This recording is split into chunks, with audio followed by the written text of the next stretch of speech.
Hello everyone, this is Cody Nickel. I am an organizational psychologist, a consultant and coach, and also the author of the blog Work, Grow, Thrive. And the purpose of all my content is to give you top, up-to-date personal development insights that will help you reach your potential at work.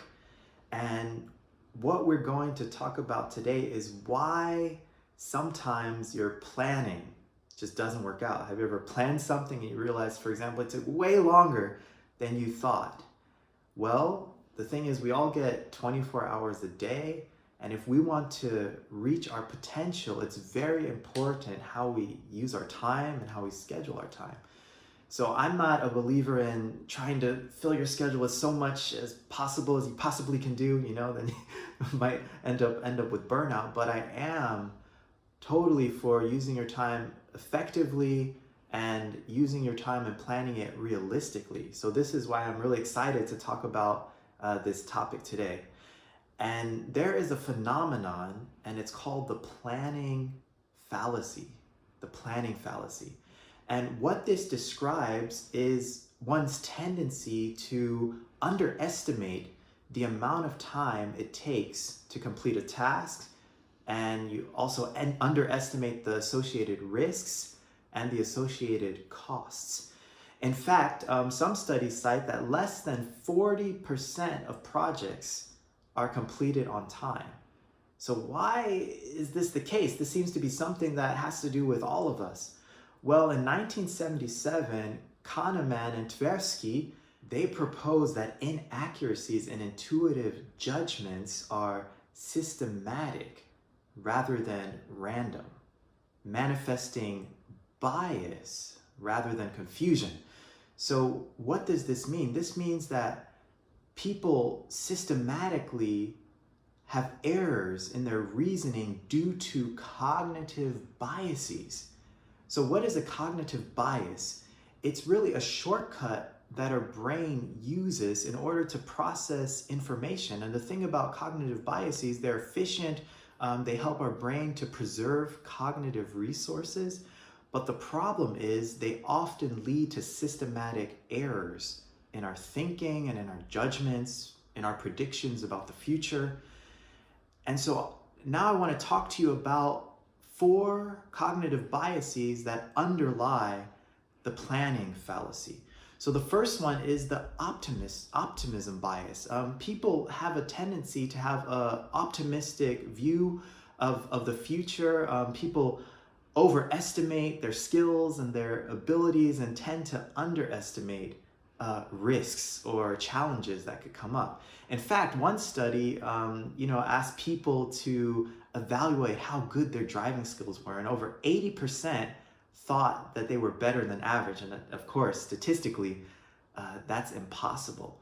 So with this, we tend to think that we can do more than we can actually do. We think we can get things done faster than we probably can, actually get them done. Another bias that underlines the planning fallacy is the anchoring bias. And the anchoring bias states that the first piece of information that we receive tends to influence our subsequent judgments and evaluations. So for example, if a colleague or a boss tells you this project is going to take X amount of hours, then no matter what information we encounter after that, in our head we have that first piece of information, we've clung to it. No, it's just going to take X amount of hours. So this is the anchoring bias. We're overly influenced by the first piece of information we encounter, and we don't do thorough research, and we don't give other sources or other information a chance to influence our planning and our considerations. The third cognitive bias is the confirmation bias. So let's say we've made a plan for a project, and of course, because we made it, it's the best plan ever, right? And what we'll do is that we look for information that confirms what we've planned. And any information that comes along and might show a different picture or show something contrary to what we believe, we tend to disregard that. This is why, depending on our political beliefs, we tend to read newspapers or magazines, information that kind of confirms already what we believe. And it's the same with our planning. Once we've made a plan, we just want to go along with it. And if something comes along that says otherwise, we probably will have a tendency to disregard that. And then the next bias that underlines the planning fallacy, it's called the representativeness heuristic. This means that an existing mental prototype that we have, it influences our judgment about future events. This is actually one reason why stereotypes exist. We have a mental prototype about a group of people, and then, every time we encounter someone from that group, that mental prototype is what first comes to mind, and we judge this person based on that. Well, it can also have an effect on our planning. Let's say we've had a similar project in the past, then when we have this new project, we might think, oh, I know how to do this. I know how it goes. And we base our planning on something that was in the past, but it could be that this is a different situation. There are fine things that we fail to consider, which cause us not to meet our timelines. So I had this, for sure, this example, my first job, I had a lot to do with employer branding, marketing, and I had to make career pages in a consulting kind of way. Then in my second job, I said, okay, I'm going to offer companies career pages, but it was a totally different situation. We had to use different technologies. I had to use a different company to help us implement, these career pages.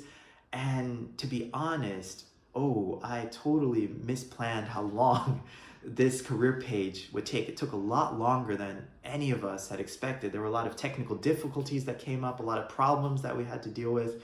But I think part of the problem was that in my mind, I had this mental prototype, and it caused me to misjudge, the situation that I was in at the time. And so what can we do to counter all of these cognitive biases? Of course, it helps that we're aware of them, but what are practical things that we can do to help us plan better? Well, one thing that we can do is in our planning, to use both singular and distributional information. So singular information is all the information that comes from the present situation, like what your boss is telling you, all the current information that you have, analyze it, use it. That's, the singular information. But the distributional information, that's information that comes from outside of the current situation. So for example, you could get a second opinion, get someone who's not involved with the project at all to take a look over the timelines a little bit to try and evaluate. Of course, this has to be a qualified person.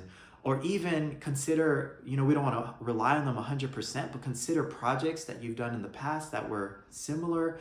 Anyway, try to draw on outside sources who have a different perspective of the situation. And when you combine these two things, then your planning will be more accurate because you're enabled to consider more factors than you could just alone being in, your situation. Another thing that you can do when planning is to break down the entire project or your goal into small parts and then plan how long it takes to carry out each individual part. So we are generally very bad at estimating how long a big project's going to take to finish, but we're a lot better at estimating how long smaller tasks will take. So if you break it down, estimate each piece, and then add that time together, your time estimation will probably be a lot more accurate. And my third piece of advice is to set specific implementation intentions. Set specific implementation intentions. What does this mean? This means identify what you have to do to reach your goal and when you want to do it, when you want to carry it out. This is very important.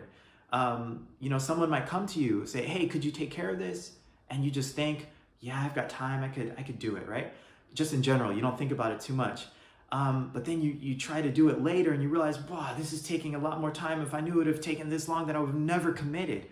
But if we think ahead of time, exactly what we need to do and when we need to do it, then we have a much more accurate view of the task, of the project, and we can estimate a lot better how long it will take. So anyway, just to summarize, we oftentimes have difficulty planning. We oftentimes miss deadlines, or we realize things take a lot longer than we ever thought. The reason for this is because we all have cognitive biases, and cognitive biases are a reason for the planning fallacy. We talked about the optimism bias, the anchoring bias, the confirmation bias, and the representativeness heuristic. And we also talked about 3 ways that we can deal with the planning fallacy so that ultimately we can plan better. The first thing is to consider both singular and distributional information, right? The information from the inside source and the outside source, so that we can consider more factors that influence our planning. The second piece of advice was to break down the big task into small tasks, smaller parts, and plan how long it takes to carry out each part. And then the third piece of advice is to consider what you have to do and when you will carry it out. And if you do this, then trust me, your planning will become a lot better, and it'll be less stress in the long run, less stress. So anyway, I hope this video was helpful. Please like it. Please subscribe to it. Also, if you're interested in any one-on-one coaching, I still have a little bit of capacity. Visit my website, workgrowthrive.com, and all the information is there about the coaching. I'll also, as I always do, put some links to some good articles in this video so that you can dive even deeper into what we talked about today. I hope to see you soon. Take care.